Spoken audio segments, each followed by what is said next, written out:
विलिनीकरण हा राष्ट्रवादीचा प्रश्न आहे असं संजय राऊतांनी स्पष्टपणे सांगितलेलं आहे.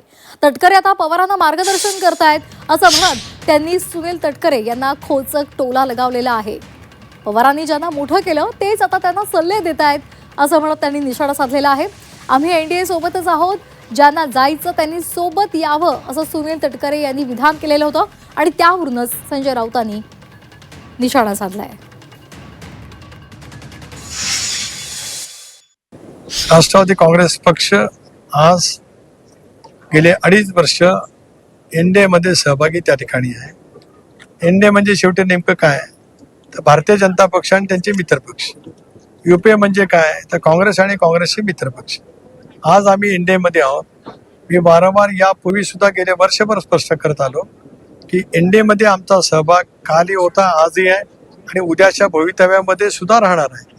ज्यांना एनडीए मध्ये म्हणजे भाजपबरोबर यायचं आहे त्यांनी त्यांचा विचार स्पष्ट करावा आणि मग त्यानंतरचं जे काय असेल त्या बाबतीमध्ये चर्चा होऊ शकेल. पण मला गंमत वाटली की आता सुनील तटकरे हे शरद पवारांना मार्गदर्शन करत आहेत. हे फार इंटरेस्टिंग आहे. सुनील तटकरे हे शरद पवारांना अटी किंवा मार्गदर्शन करतात. पण सोडून द्या,